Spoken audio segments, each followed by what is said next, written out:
Yes!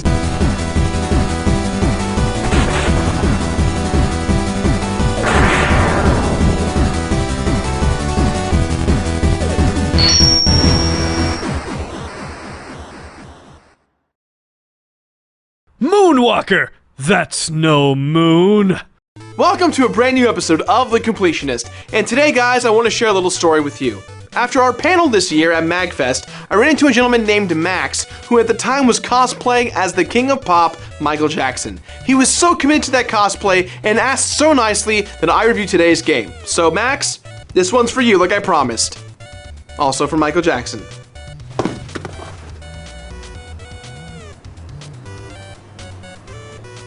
Didn't catch that one. I tried.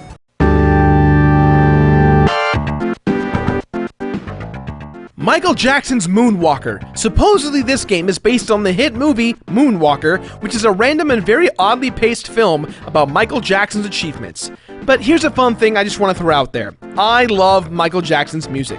He's an icon, a legend, regardless of what people thought he was like in his personal life. And he will always be the king of pop. But Buildman, why are you doing another retro game? You should do Destiny. You should do The Sims 4. You should do Shovel Knight. We already did Shovel Knight. Also, we do all types of games, not just retro. Also, it's Michael frickin' Jackson, and he would have celebrated his 56th birthday last month.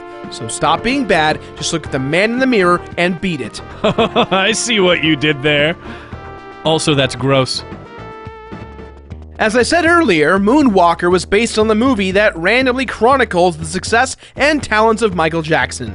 But there's no plot to the film, so how does one take a non-existent plot from a movie and decide to make a game out of it?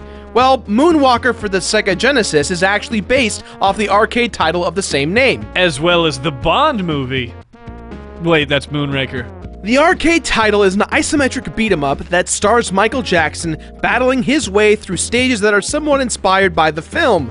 That's really a tall order because with the Moonwalker film, it's just a combination of different music videos and vignettes of his career, with a dash of some original pieces of staged work. However, during the Smooth Criminal segment of the film, we've got an actual plot that features Michael Jackson fighting the crazy psychopathic drug kingpin Mr. Big and his deadly goons, who apparently capture children, force them to take and promote drugs, and beat them. I kid you not, this hitting segment gets a little too real and it goes on for way too long. Dear Lord, whatever does Michael Jackson do? Turns into a gigantic galactic robot that blasts them all into smithereens, and then he turns into a spaceship, and then he fights with Mr. Big in space combat, and eventually, Michael Jackson wins. Jesus, Gerard, spoilers! Greg, this segment's not even that long in the movie. Spoilers. The Genesis version is no different in terms of plot, but they both share one important detail. They both don't explain a damn thing to you. So without context, you end up playing as Michael Jackson trying to save kidnapped children who scream, "Michael!" when you save them. Michael! Well, at least you're having a good time. You get to play as Michael Jackson, beat up thugs, rescue children, and rock out to Michael Jackson tunes. Sounds like the 80s to me, and I'm down. I gotta say, man, I love the Genesis, but compared to the arcade version, it's so watered down. The console version is missing the single coolest attack from the arcade version, the dance party.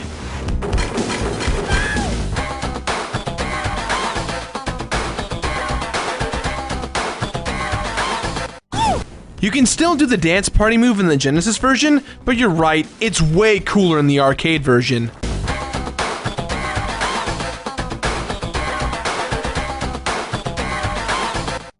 That and simultaneous multiplayer, better graphics, and more variety in the overall gameplay, but mainly the dance party.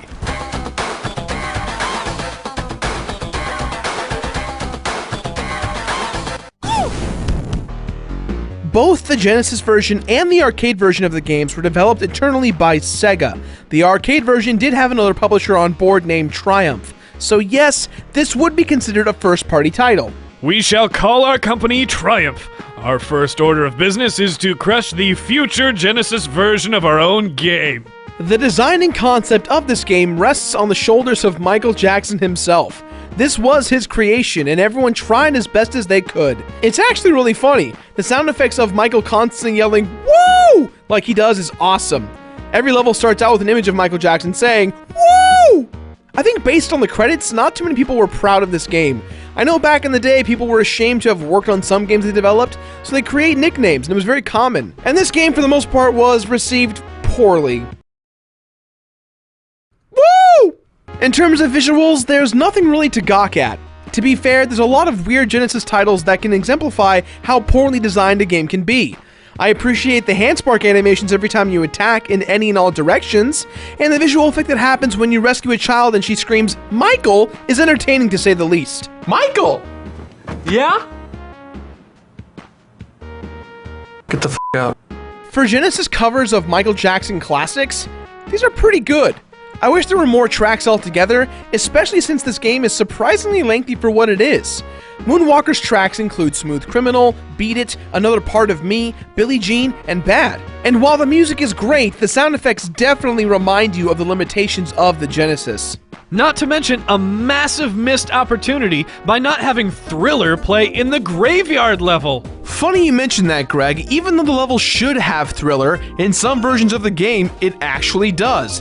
It turns out that Thriller was written by someone else alongside Michael Jackson, and due to copyright infringement, it was switched for something else. For all the game's simplistic faults, I find it super endearing.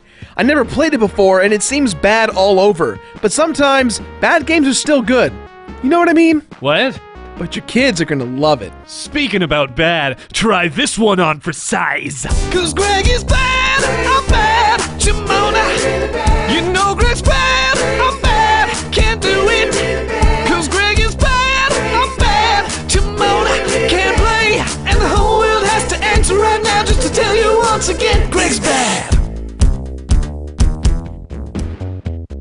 Moonwalker is a beat-em-up, but I wouldn't really call it that. Is there another term for maybe a dance-em-up or a magic-em-up? Both sound horrible, but Michael Jackson as a fighter does not actually physically touch his enemies. He has a few limited attacks. His main attack is his kick.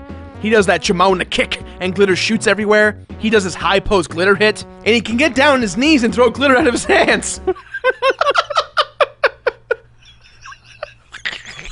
wish it was a bit easier to describe. But I didn't do too bad! And yes, if you hold down your attack button while holding back, you'll do the moonwalk. Another missed opportunity. The moonwalk should have been an ultimate attack or something. Well, there is a special hat-throwing attack, but it does do self-inflicting damage. There are a total of 5 worlds with 3 levels in each of them. Not too bad for the length of the game.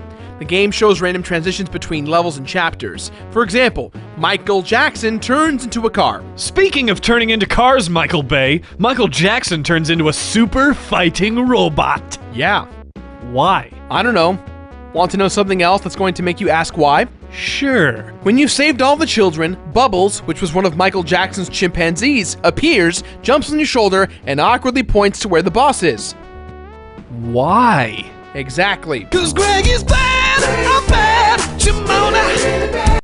This game lacks evolution. The gameplay stays the same in every single level. No power-ups, no new moves, nothing. Just saving the children, Bubbles telling you where to go next, and then Mr. Big showing up to tell you that you'll never find him. The only thing that evolves at all is the difficulty, because it's just a matter of getting overwhelmed by enemies. And these enemy designs are references to different Michael Jackson videos. Boss fights are not too creative either. Again, their solution for making it challenging is to fill the screen with tons of enemies, or maybe a boss that's the same sprite but a different color while the screen fills with even more enemies still. Overall, this game appears to be what some would call a train wreck. But it's a train wreck that we appreciate. It's hilarious to go back and play this game. I am enjoying myself. Surprisingly, so am I.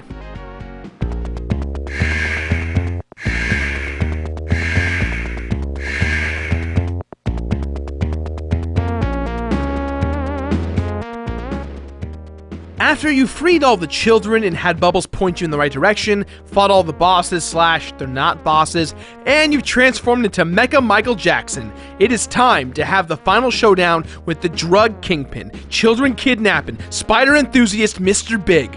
But before we go after Mr. Big, we need to turn into a spaceship and chase after him. You know, that sounds like fun. Oh god, I think I'm gonna be sick. No doubt, this is the worst part of the game. This first-person spaceship simulator goes wrong real fast. The sound effects are also super hard on the ears. But luckily, it's pretty easy. Now, there's no real completion bonus, but there are cheat codes to do level selects, 15 lives, as well as a few more. Think about these cheat codes as you witness Michael Jackson dance with the kid version of himself as the credits roll.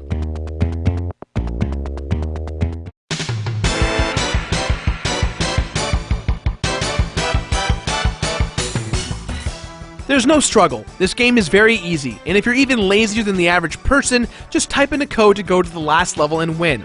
Well, the boss in the graveyard's pretty tough, but other than that, no real challenge. But hey, what am I saying? This game might be rough, but we get to play as the King of Pop in all of its corny late 80s glory. Ever wanted the experience of playing as Michael Jackson? Well then, this game is the way to go.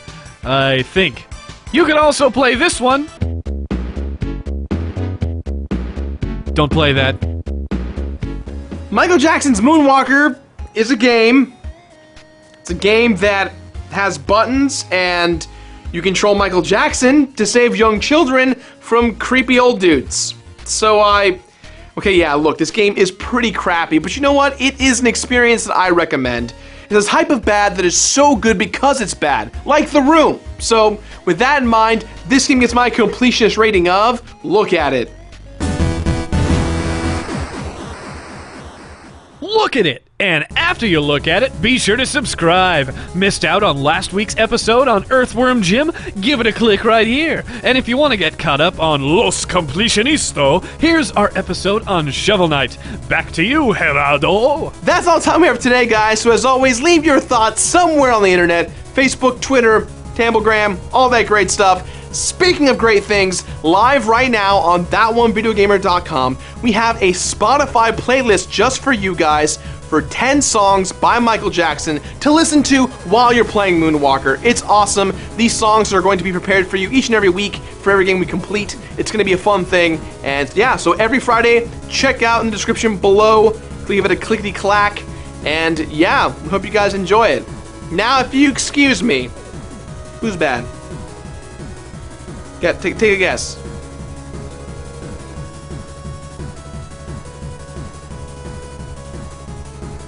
It's Greg. Cause Greg is bad, I'm bad, Jamona. You know Greg's bad, I'm bad, can't do it. Cause Greg is bad, I'm bad, Jamona. Can't play, and the whole world has to answer right now just to tell you once again, Greg's bad.